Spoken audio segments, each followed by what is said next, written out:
are 15 kilo bundles. They are heavy and they are a little bit tricky to move.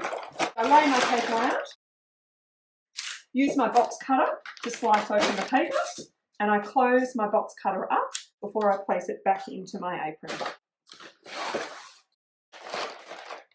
You'll see down here that there's 2 big folded wads of paper. Lay out the first wad of paper. With the second wad of paper, you may not need that in this space, so you slide it out, and then you wrap your paper back up and you place it somewhere else, or it can be given to another staff member to use in their section when they're wrapping.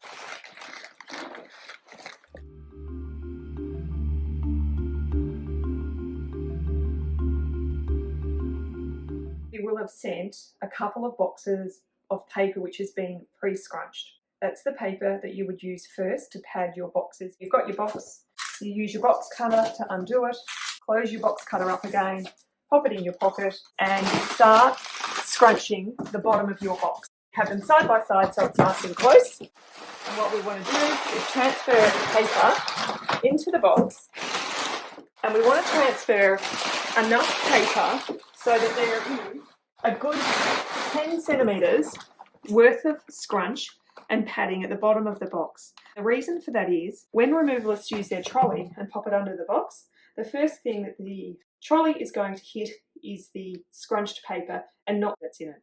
So it's particularly important to make sure that there is quite a lot of paper in the bottom of your box. I check my box, I make sure that I can't feel the bottom of it, and I make sure that it's even. So it's evenly spread, there's a good 10 centimetres worth of coverage, and I'm happy that I'm ready for my box now using the pre-scrunched paper.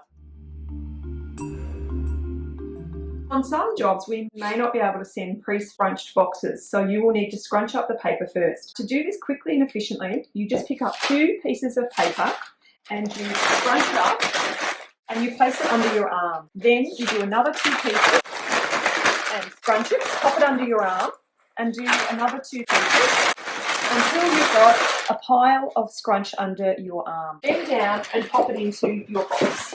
When you pop it in your box, you want to make sure that the corners have got full coverage and that there's about 10 centimetres worth of scrunch across the entire bottom of the box. The reason why we don't do 1 piece of paper scrunched and bend down and place it in the box is to preserve our backs and from an OH&S point of view. The key things here is use 2 pieces of paper together when you're scrunching and to have a number of them popped under your arm so that you bend down and place quite a few scrunched pieces of paper in the box.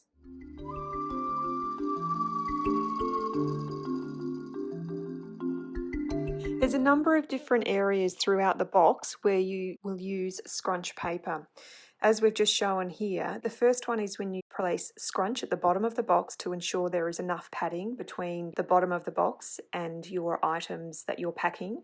The second spot is once you've done a row of items placed in your box, let's say for example a row of plates, you would then use a row of scrunch on top of those plates before you start your next row of plates that you would be placing in your box.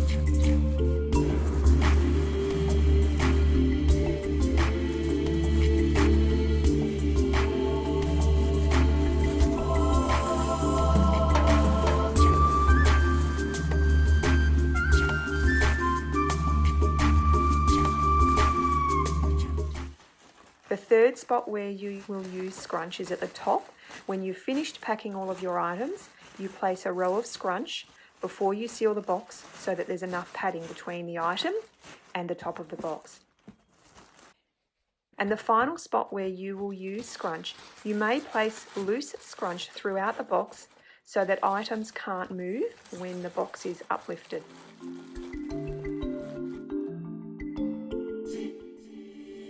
I've already demonstrated the process for scrunching paper to go into book boxes and tea chests. A similar process needs to also take place when you are using picture boxes. Now with picture boxes, they are quite wide and not very deep. So what you need to do is pick up your paper lengthwise and turn and roll the paper and scrunch it as you are doing that to create a scrunched effect, and then place that in the bottom of the picture box. You need to make sure that the entire base of the picture box is covered so that there's enough padding. If the picture is already wrapped in bubble wrap, then you won't need to use Scrunch at the bottom of your picture box. But if it's not, it's useful to have that extra padding so that the picture is sitting on the padding and not directly on the box. You will need to line both the top and the bottom of the box before you place linen, fabric or other clothing items in.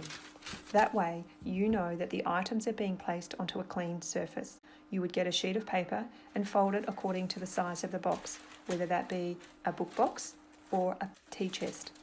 Place the folded sheet of paper on the base, then place your clothing and items in the box, and finally place a folded sheet of paper on top of the items before you seal the box.